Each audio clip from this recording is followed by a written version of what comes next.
And hello, once again, everyone. Happy holidays. Welcome to another episode of the South Texas Border Sports Podcast. I am the host, Ray Silva. Folks, so we do have new ways you can listen to our podcast. We have become available to Amazon Music. You just hit the Alexa button and search South Texas Border Sports Podcast. We are also on iHeartRadio. You can just search under South Texas Border Sports Podcast. And of course, we're available through the Google Podcasts, Apple iTunes, and of course on Spotify. Folks, this is going to be one of our last two episodes of the year. If you don't listen to this episode, I just want to wish you the warmest of holiday wishes to you, your loved ones. Take care of them because right now we are just in times where we just need to love our loved ones a little bit more than usual. And for those of you who will listen to our next episode, thank you so much for the support. Joining me today, he's been on before. He covers the Western Athletic Conference for the WAC Hoops Digest. Kyle McDonald, thank you so much for taking time out of the busy schedule. Thanks for joining me. How's everything going so far? Well, Ray, first off, I appreciate you having me on. It's always great to talk with you. It is very cold in Utah right now. It is, I believe when my son and I went to Walmart just a little bit ago, it was 23 degrees. So it's quite chilly right now in the state of Utah. But other than that, it's good. Getting excited. 2 weeks away from league play in the Western Athletic Conference beginning. So that's a huge thing. I'm sorry if my dishwasher's making noise. I'm trying to make my wife happy and do some honeydew things around the house while she's at work. So, yeah, great to be here and looking forward to talking about things happening around the WAC. Absolutely. For me, the WAC has always been one of the more interesting places in college sports. Um, and recently, there's been a boatload of news that has popped out of the conference recently. With the first bit of news with their football conference, trying to take some sort of shape.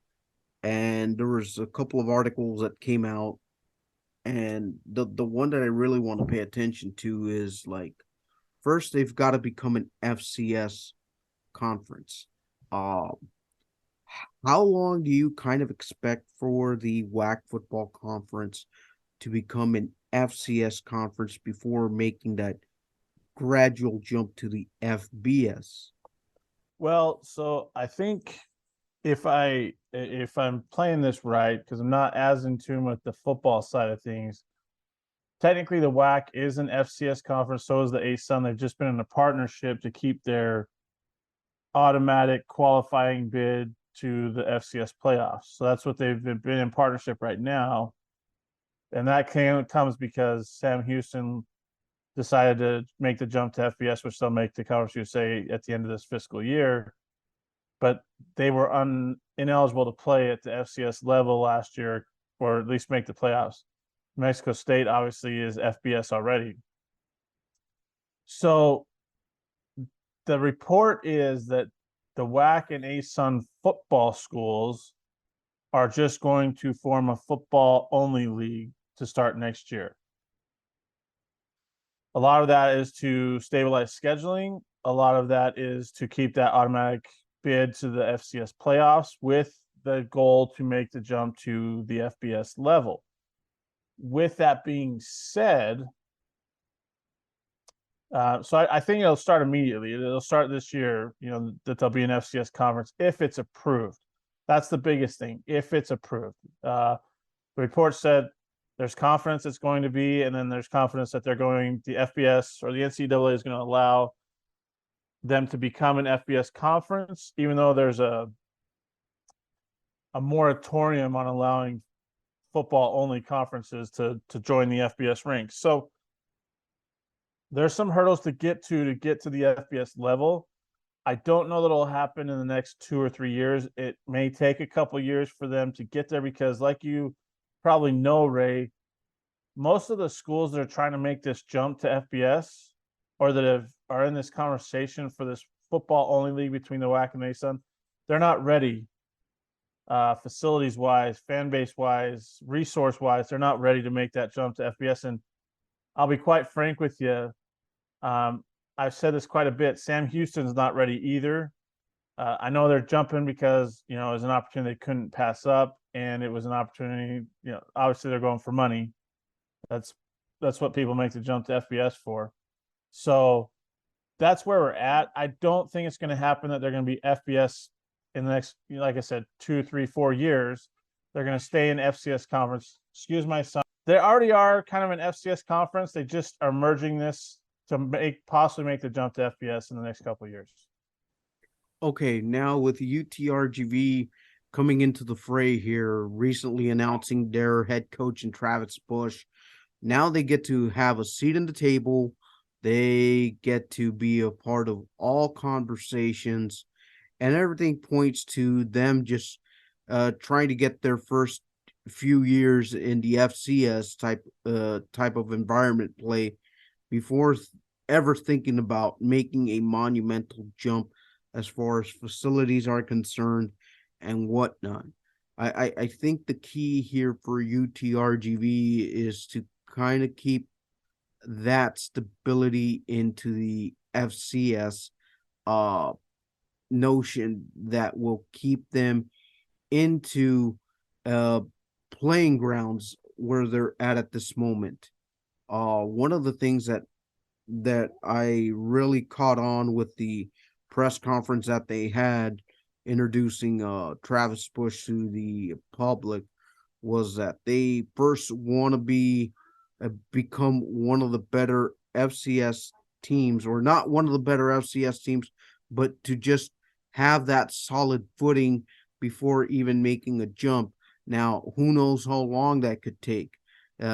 Because, as you said, not everyone's on par. I mean, you look at UTRGV; they're barely trying to get started up from a playing level perspective. Yes, it's nice to have a coach, but yet they don't have a recruiting class. They don't have anything yet until 2025, when everything could be etched in stone and hopefully be playing alongside the other WAC and ASUN schools. But I will ask you this though, with UTRGV being now in that conversation, now that puts them up to 10 football playing schools.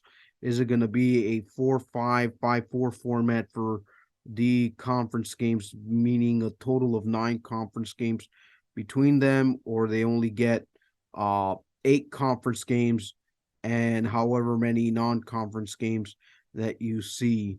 What do you kind of see in the in this football realm now that kickoff date for UTRGV football is August 30th, 2025. Uh location and opponent to be determined. Well, I think that the schedule is going to have to wait to be figured out as they get close, because usually schedules are, at least conference schedules, come out a few months before the season starts. So we won't know how they're going to do that until we get to that point. I think that, if I'm being honest, UTRGV is set up a little better than most schools that are just starting up a football program. I think there's a fan base that is crazy excited that UTRGV is getting a fan base. There's a lot of alumni base that the Vaqueros have too. Plus, in the Rio Grande Valley, there's plenty of University of Texas alums and donors and stuff like that are gonna. I would think it's fair to say that they're gonna try and support this UTRGV football program. So, Chase Connick, they set this up really well to bring it out at maybe a perfect time. Travis Bush is going to have a year and a half or so to really get in and get recruiting and to build that program, that culture, and so forth. So I think they're set up that way. As far as schedules, though, I don't know how whenever this football only conference is established, how that's going to work out. I would assume there's probably going to be divisions with how many teams there's going to be. You'll play, or it may be that you play everybody once. It's just one of those things will have to be worked out. There's going to be bye games that UTRGV is going to have against big FBS opponents, obviously to get money to go play and maybe even pull off an upset at times. But I'm not quite sure how the conference schedule will work out for now. I want to. It's going to have to wait and see until 5 or 6 months before that first season that UTRGV is ready to go in 2025. So it's very interesting to see how it's all played out. But I will say this, and I mentioned it just a minute ago. I think UTRGV is set up to have immediate success with a football program. Absolutely called. This is one of the things where, it's quite the exciting times here at UTRGV right now because right now, I mean, they're just giving the proper foundation that they need to give football at the moment. And with the hiring of Coach Bush, I mean, who uh they've given it like a real serious look here as to how those resources are going to be used. But moving on to our next topic, and I'm pretty sure it's one of those topics that you love fielding on Twitter, which is the basketball rankings. Uh, this is my only 2 cents, and I have no further fight on this. At the end of the day, once conference play starts, uh, yes, you start seeing some of those teams eventually falling down that echelon because of their net ranking or quad one or quad two uh quality wins that they have under their belts. And I just feel like that bottom the mid tier to bottom half teams might have to poach a few wins in conference to just uh put themselves in a better position to actually win and to actually put themselves in a better position where they can be a top 8 school and play their way into Vegas.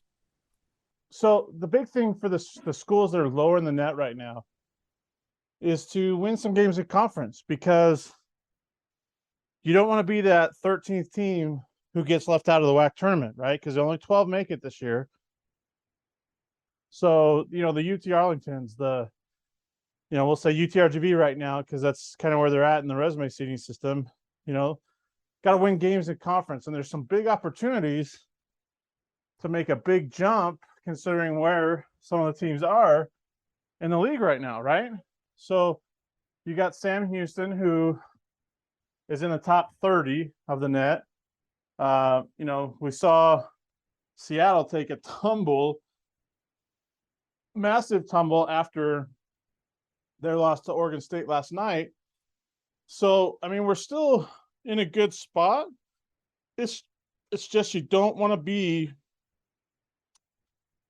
that 13th team. So you have to win some games in league play in order to get it done.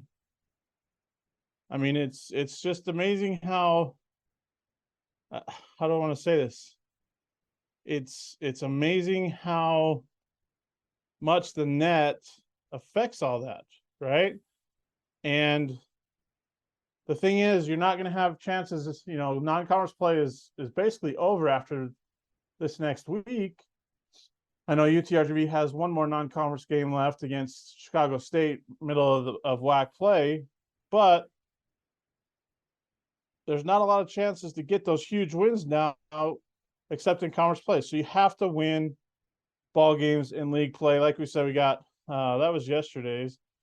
Today's, I'll have to look it up here. I know I posted it today. I can't remember where the updated one was. Here it is. You got Sam Houston 23, New Mexico State at 81, Utah Valley at 105. Seattle U, like I said, dropped from 78 all the way to 109. GCU's at 116. And then Utah Tech, Southern Utah, Tarleton, SFA, California Baptist, Abilene Christian, UTRGV, and UT Arlington. So WAC play is going to even this thing out. And I think the league's going to cannibalize itself because I think it's so deep. But yeah, for like an Abilene Christian and a UTRGV and UT Arlington, because there's such a drastic gap between those three and California Baptist is at 175. Basically, those three are fighting for two spots at the WAC tournament. So it's going to be a wild ride here when league play gets started in 2 weeks, Ray. Absolutely, and one of the thing that I somehow feel encouraged about the performance of UTRGV is that they are not going to be the easiest pushovers that everyone might think they might be. And why do I say that? Let's take a look at the way they've played uh the D1 schedules, the D1 schedule that they've had thus far. They've been unbeaten in the Rio Grande Valley if you include the games over at Bert Ogden and the UTRGV Fieldhouse. And yes, they're going to have to scrap some wins on the road in conference play. Whether there is a particular place where they can get it, I don't know because of how deep this conference is.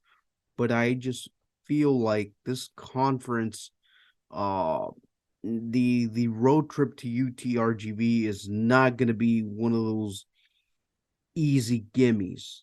I mean, it's just going to be one of those things where teams are going to have to find a way to play for 40 minutes, and even if the game might go into overtime, they're going to have to like labor a win out because of how tough UTRGV plays in the Rio Grande Valley. Yeah, I think you're absolutely right, Ray. Let me just cap that. There we go. But yeah, I think you're absolutely right because UTRGV is a better team. Let's put it that way. Will Johnson's been dynamite.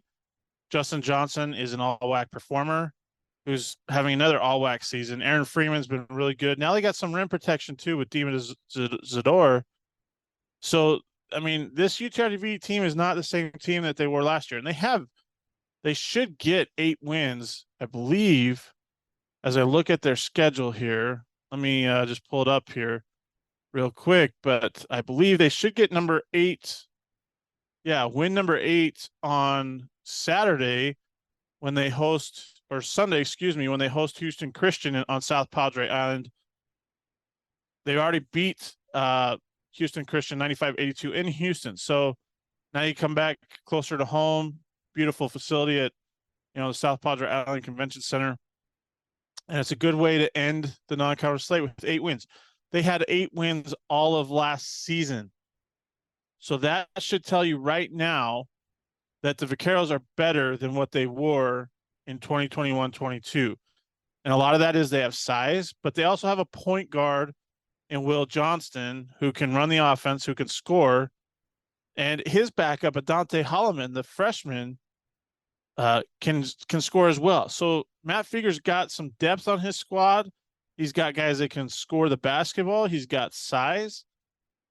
I don't know that, I'm not going to go out on make a bold take that the Vaqueros are going to win the league, but they're going to win games this year.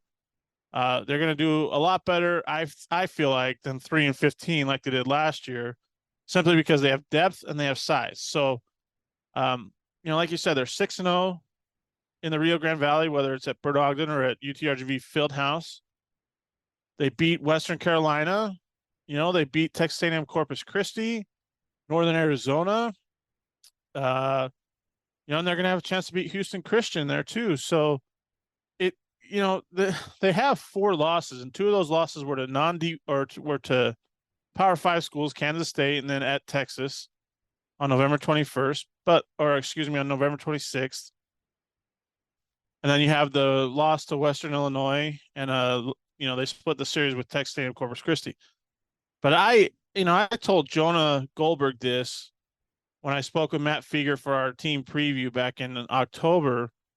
I told him, I was like, I'm rooting for the Vaqueros. I hope that they do well because, it's a good ball club and they should do well. So it's been very impressive what they've done so far. They got a big one on Sunday to finish out the non-conference slate, and then they got 2 big ones to open up WAC play at Utah Tech and then at Southern Utah. So And they got actually a pretty brutal opening 4 games in WAC play. I mean, like you said, at Utah Tech, at Southern Utah, Seattle U, and then Utah Valley at UTRGV Fieldhouse. So it's not right out of the gate. UTRGV has a chance to make a statement. Let's just put it that way. Yeah, for me, I think the first 2 games in conference play for UTRGV is gonna be, I guess, the key. If they can somehow manage to split, this team is gonna put everyone on on alert, and not necessarily high alert that they're gonna like uh that they're gonna surprise a lot of people. They may not win the conference, but they're definitely gonna surprise a lot of people within the conference and say, "Hey, we've underestimated this team a little bit." Yeah, I agree with you 100% that, if they earn a split of that road trip to open up WAC play, like you said, it puts the WAC on notice that this isn't the same UTRGV teams you've seen in the last, 2.5 years or so, or a year and a half, with last year's struggles, and then the way that they ended the 2021 season after, Lou Hill passed away. It's just not going to be that same team. So we're going to see what happens. They got to get through Houston Christian on Sunday, and then they get a week off or so, 11 days until they play again in St. George at Utah Tech. So should be fun here in the next couple weeks as we go through this Christmas holiday. All right, Kyle, I'm going to give you a little bit of a Christmas wish list for the conference. What would be the number one gift that you as a WAC fan would like to ask Santa Claus for? Uh Number one thing. That's a good question, Ray. I mean, the number one thing would be that, WAC schools finish out non-conference play, undefeated, because there's some big games. Stephen F. Austin at Furman tomorrow afternoon. Seattle plays Alcorn State and then plays in the Diamond Head Classic. They play Utah State first, and then they have either SMU or Iona. So those are big games for the Red Hawks. Utah Valley goes to Oregon on Tuesday. Sam Houston has Texas State tomorrow. New Mexico State has Kent State next week down at the Sun Bowl Invitational, and maybe another shot at UTEP again.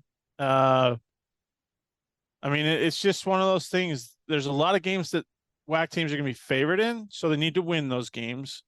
So that's my ultimate wish, is just that the WAC teams can right the ship and get some big wins, in their final couple of non-conference games. The UT Arlington, they need a Division I win more than anybody in the league. They have won this far over Northern Kentucky. They've been close in games, but they haven't gotten over that hump. They're at San Francisco and at Cal this next week. Cal is winless, so that's a game that UT Arlington can win. We'll see what the Mavericks do, the newcomers. It's just one of those things. I want all the WAC teams to win. That'd be the best Christmas present. Yeah, that's basically where I'm at with that. Gotcha, Kyle. Many, many thanks for taking time out of the busy schedule. Appreciate you taking time. Take care of the family, and we hope to see you here in the Rio Grande Valley. I am trying to work it out. It's not the most easy place to get to with flights from Salt Lake City, so I'm trying to work it out. We're gonna see how we can do it. If not, it's my top priority to come down, like I mentioned before we started recording, to come down for the South Padre Island Classic next year. Not sure who they will get. I should say South Padre Island Battle on the Beach next year to catch that and to check out South Padre Island. So we'll see what we can do if I can get down there this year. But If not this year, that'll be my first trip next year. Or if not, you can always wait till like 2025 and make it down for football. Very true. Very true. All right, Kyle. Many thanks for joining us and hope to catch you soon on another episode. Absolutely. Thanks, Ray. Yeah.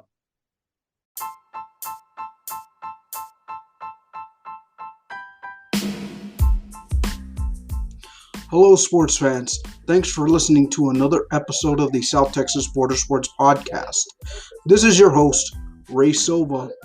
Be tuned next week for another great episode as we drop podcasts every Monday here on anchor.fm/STBS.